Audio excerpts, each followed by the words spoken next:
Soy Javier Marzal, librepensador, escritor y fundador de la International Association to Change the World. Este vídeo forma parte de 4 vídeos donde explicamos el proyecto y concretamente habla de la tercera y última fase, o fase de cambio de sistema de gobierno o sistema de gobernanza. En realidad, cuando pensé este proyecto, pensé solo en hacer esta fase, sin las 2 fases anteriores. Realmente este proyecto no necesita las 2 fases anteriores, pero las 2 fases anteriores facilitan bastante que los objetivos de esta fase se alcancen.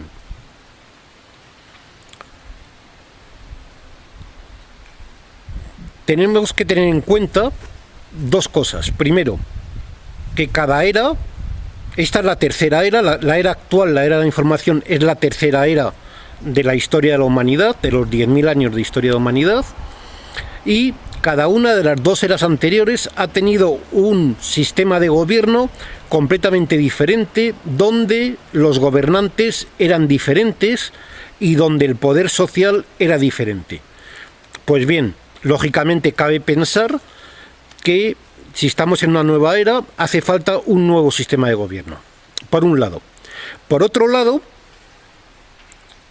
los 2 sistemas de gobierno anteriores tenían en común que fueron sistemas que crearon los gobernantes para aprovecharse de los gobernados.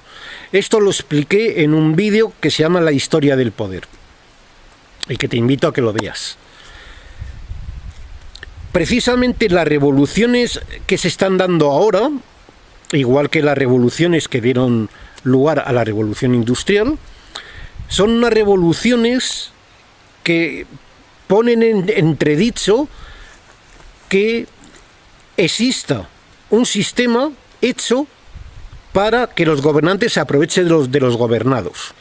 Bien, las estructuras que han ido cambiando los sistemas anteriores, de las eras anteriores, tenían también en común que habían sido creadas por los gobernantes.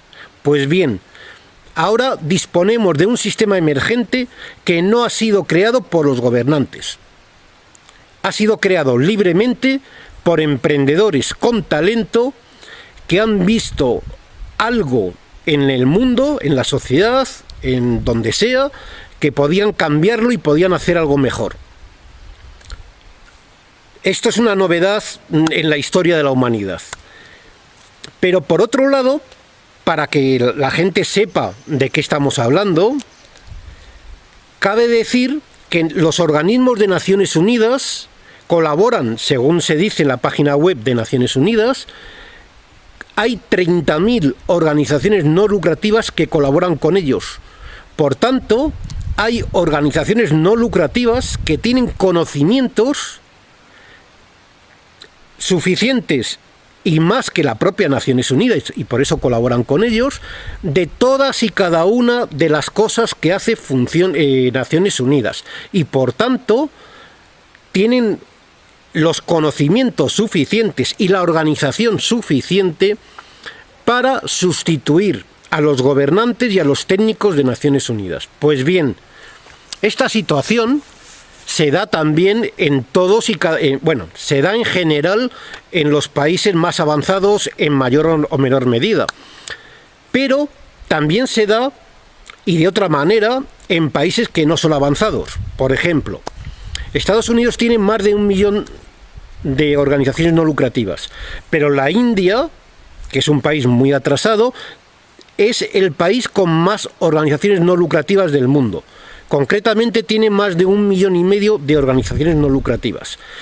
Para la gente que conoce la India o países orientales en general, o países africanos, países poco avanzados, sabrá que mientras el Estado no se preocupa realmente de la educación, ni de la sanidad, ni de la asistencia de la gente con necesidades, son las organizaciones no lucrativas y principalmente con dinero de los países ricos las que se ocupan de estos menesteres.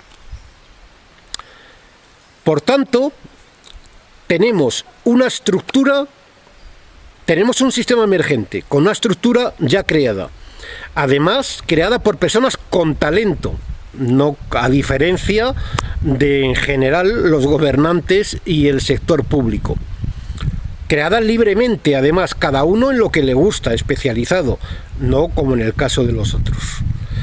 Y además con los conocimientos, la organización y la capacidad de cambiar el sistema. Lógicamente, de cambiar el sistema, primero de sustituir a los gobernantes en el sistema actual e incluso sustituir a los servicios públicos. Y segundo, cambiar el sistema, es decir, cambiar las reglas de juego, cambiar las leyes y cambiar el sistema. Y de esa forma podremos tener un mundo mejor que esté orientado al interés general y por tanto orientado a que todos vivamos mejor. Confío que este vídeo te haya resultado útil y lo compartas ayudándonos a divulgar el proyecto. Gracias por tu atención.